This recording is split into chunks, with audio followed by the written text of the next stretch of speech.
That will probably do. Hello everybody, welcome to the last video I'm doing from my trip from Edinburgh last year. I'm really behind on my editing. So this video is going to cover the last 2 days of my trip, and while I'm doing it, or while we're watching it together, I'm just going to get some rosé. So we're drinking this Caravel rosé today. It was reduced down to £3 a bottle. So I'm going to sip on this and talk about my last 2 days in Edinburgh. So as you can see here, I am just getting ready in my room, trying to get some B-roll shots.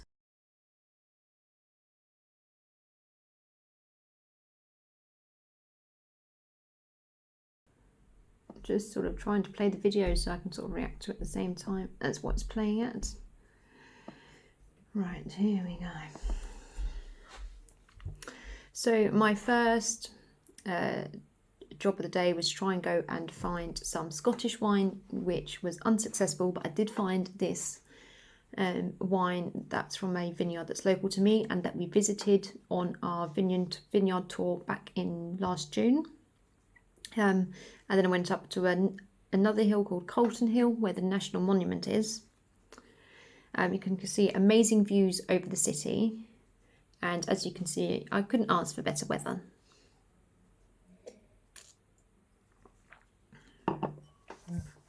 As that sight is just so beautiful. You can see how clear it is, not many clouds. It was sort of mild.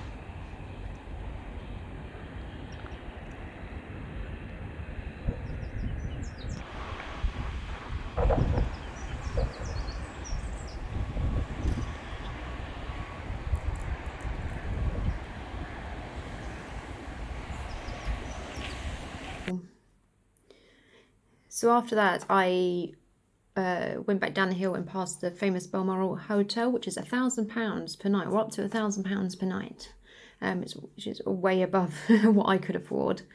And then I went past the Scott Monument, which is the Gothic Scott Monument, which is it was created in the 1890s.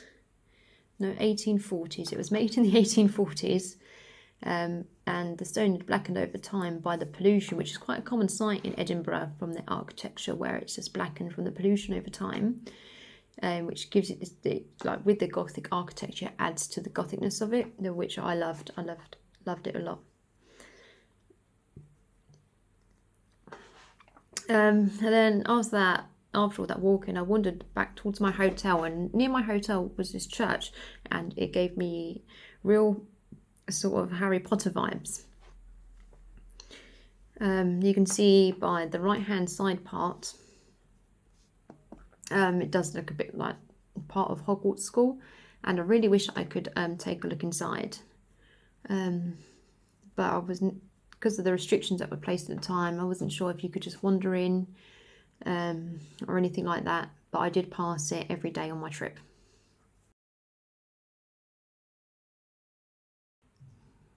My afternoon activity this day was to go to the Whiskey Experience, which is just down the road from Edinburgh Castle, and it's a very, very touristy experience. So when I got there, there's like a group tour. You got into like a barrel, like a plastic barrel seat thing each, and it takes you through like an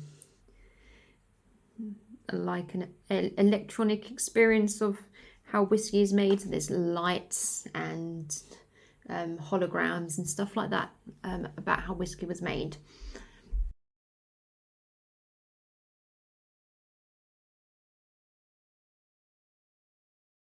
The biggest draw for me to this place was that it has the largest whiskey collection in the whole wide world, and the oldest bottle is from 1897, I think. I'm going to check my notes for this one.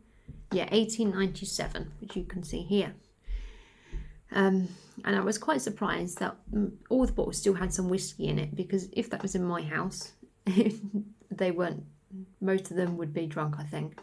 But does whiskey age better over time? Like, over 100 years, if you kept a bottle of whiskey for 100 years, would it have been tainted by the taste? Like the taste would be tainted by the age of it? I've never really been into whiskey before. Like I've never drunk it straight. I wouldn't go to the pub to order it straight, and I wouldn't buy a fancy bottle at home just to drink straight.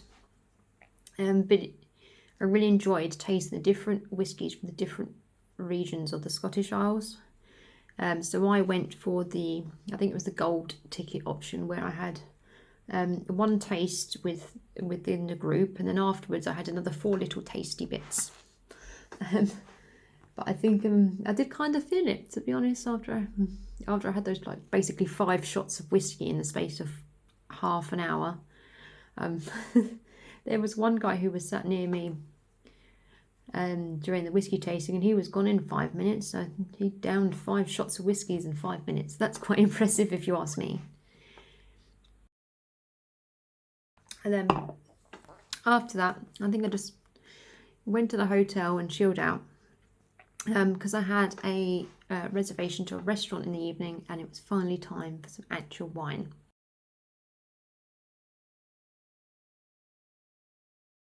Enjoyed a dinner at the famous Harmonian vegan restaurant, where I tried the mushroom scallops. The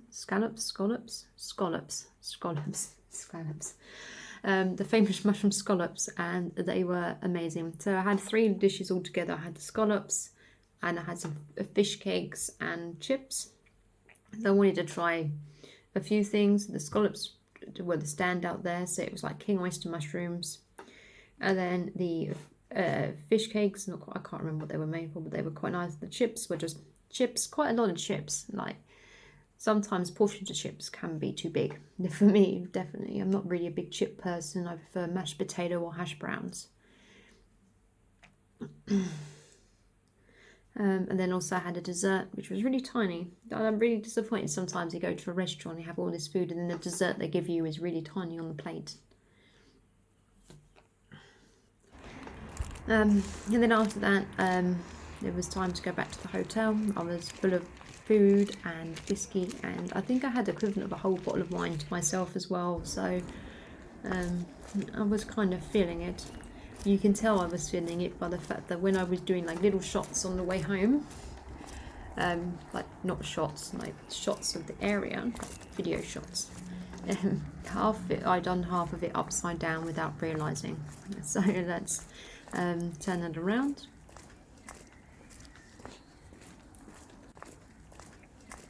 And then this is just me walking down the street.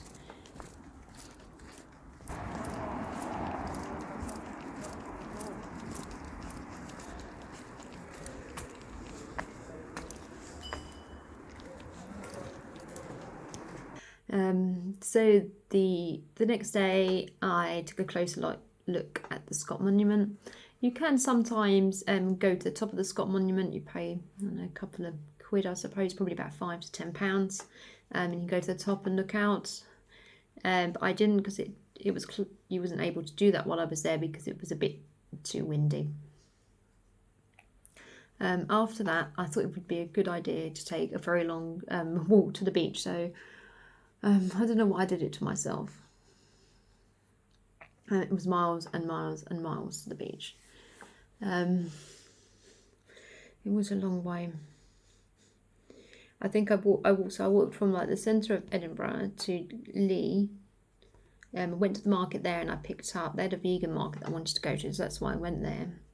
So I went there and I picked up some food, and then I walked to the beach, which was down this awful road. It must have been like A road or a B road. It was so dusty, and all I had was like sandals on, and the smell from the cars wasn't very nice either. So I think I spent like a good 3-4 hours walking to the beach, like going to the market, then going to the beach. And then once I was at the beach, I was there all afternoon, just sitting there doing nothing. So I had a pasty, which was really yummy, and I had a what do you call it, like a brownie. I had a chocolate brownie, like a hazelnut and chocolate brownie, which was really nice as well, from the vegan market. And then I just spent all afternoon on the beach. It was so quiet and so peaceful there. And I was really surprised because before I went to Edinburgh, I didn't realise that that beach was so accessible. I knew it was on like a river, like near a river, but I didn't realise beaches were like walking distance from the centre of Edinburgh. And so after spending all of the afternoon on the beach, I then decided to take the bus home back to my hotel, because when I rested, all my muscles just went seized all up from all my walking for the last few days. But it was nice to spend an afternoon on a quiet beach. It wasn't really hot, it wasn't really cold, it was very mild. And then after that, I just went back to my hotel room and chilled out for the rest of the evening. So here we are, it's the last day that I was in Edinburgh. I just wanted to show you how big the curtains were, or the windows were, in the room I was staying in. It was a bit like opening theatre curtains. They were so thick and so big. You can tell here, like they're like maybe, I don't know, there might be 12-foot curtains. Like I'm just under 6 foot. That's definitely two of me, as you could probably have on there. And you can tell by the way I'm struggling with them. But yeah, the rooms were so large in this hotel, and so I would recommend to go there like as a couple or by yourself. So my the first thing I did today was I went to Edinburgh Castle, and I was the first in line to get in. This was a Sunday, so I think entrance was at like 10.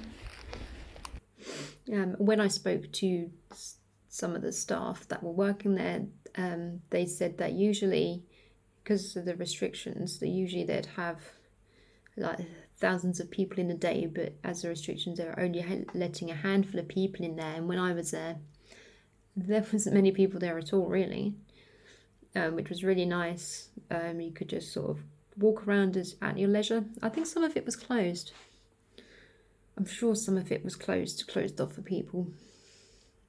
I went into the National War Memorial, which was amazing. Obviously, you couldn't take any photos in there, but the statues, the carvings in that war memorial was nothing I'd ever seen before.